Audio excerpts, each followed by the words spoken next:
শিক্ষক নিয়োগ মামলায় দাগি শিক্ষকের তালিকায় নাম রয়েছে বালুরঘাটের তৃণমূল কাউন্সিলর দীপান্বিতা দেবসিংহ। বালুরঘাট পৌরসভার কাউন্সিলরের নাম অযোগ্য শিক্ষকদের তালিকায় থাকায় জনপ্রতিনিধি থাকার তার আর অধিকার নেই বলেই তার পদত্যাগের দাবি তুলেছে বিজেপি। বালুরঘাট পৌরসভা 24 নম্বর ওয়ার্ডের কাউন্সিলর দীপান্বিতা দেবসিংহ, যিনি প্রাচ্য ভারতী স্কুলের শিক্ষিকা, জীবন বিজ্ঞানের শিক্ষিকা হিসেবেই যোগদান করেছিলেন তিনি, তারও নাম রয়েছে এই তালিকায়। এদিন রবিবার তার বাড়ির সামনে দীর্ঘ সময় দাঁড়িয়ে থেকে যোগাযোগ করা সম্ভব হয়নি। পরিবারের তরফ থেকে প্রথমে বাড়িতে থাকার কথা জানিয়েও ঘণ্টাখানেক পর জানানো হয় তিনি বাড়িতে নেই। ফলে স্বাভাবিকভাবেই বোঝাই যায় যে তিনি সাংবাদিকদের মুখোমুখি আসতে চাননি। এদিকে অযোগ্য শিক্ষকদের তালিকায় দীপান্বিতা দেবসিংহের নাম থাকায় জনপ্রতিনিধি হিসেবে তার কাউন্সিলর পদ থেকে পদত্যাগ করা উচিত বলে দাবি করেন দক্ষিণ দিনাজপুর জেলা বিজেপির সাধারণ সম্পাদক বাপি সরকার।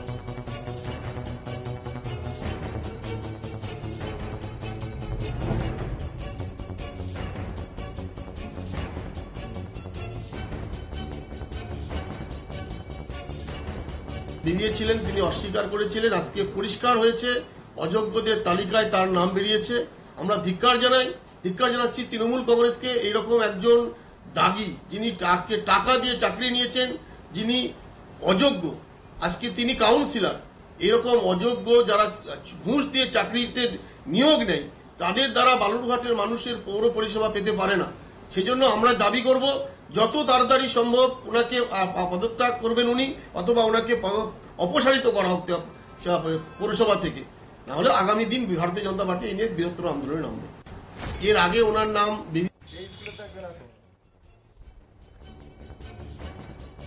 এ বিষয়ে বালুরঘাট পৌরসভার চেয়ারম্যান অশোক মিত্র জানান, তালিকায় কি রয়েছে তা আমার জানা নেই।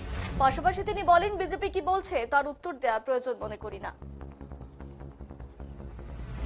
এখনো পর্যন্ত আমার কাছে কোনো খবর নেই আপনি যেটা বলছেন। আর বিজেপির যে বক্তব্য বললেন, বিজেপি শাসিত যে সমস্ত ডবল ইঞ্জিন সরকারগুলো রয়েছে উত্তরপ্রদেশ থেকে শুরু করে বেশ কয়েকটা রাজ্যে, তারা কিন্তু সেই রাজ্যে যারা বঞ্চিত শিক্ষক, যারা রাস্তায় নেমে আন্দোলন করেছে, যাদের চাকরি নিয়ে অনিশ্চয়তার জায়গায় জীবনযাপন করছে, ইভেন এখনও বেশ কয়েকটা রাজ্যে আন্দোলন চলছে, তার মধ্যে বেশ কয়েকটা রাজ্যে বিজেপি বলেছিলেন তারা ক্ষমতায় আসলে তারা চাকরি পাবেন, কিন্তু এখনও পর্যন্ত সেই সমস্ত রাজ্যে আন্দোলন চলছে এবং তারা কিন্তু সেই সমস্ত বঞ্চিত যে টিচার বা বঞ্চিত যারা শিক্ষক শিক্ষিকা আছে তাদের জন্য কিছুই করতে পারেননি। সেটা আপনাদের বিভিন্ন সংবাদ মাধ্যমেই জানতে পেরেছি আমরা, এবং আপনারা জানেন সেই ঘটনাটা। সুতরাং বিজেপি কি বলছে তার উত্তর দেওয়ার প্রয়োজন মনে করি না। ওনারা আগে ওনাদের যে ডবল ইঞ্জিন শাসিত রাজ্যগুলো আছে সেখানে শিক্ষকদের জন্য তারা কি করেছেন, যাদেরকে কমিটমেন্ট করেছিলেন, যাদের দাঁড়াবেন বলেছিলেন, যাদের চাকরি দিবেন বলেছিলেন, সেই সমস্ত রাজ্যগুলো নিয়ে চিন্তা করুক। পশ্চিমবঙ্গের কথা তাদের চিন্তা করতে হবে না।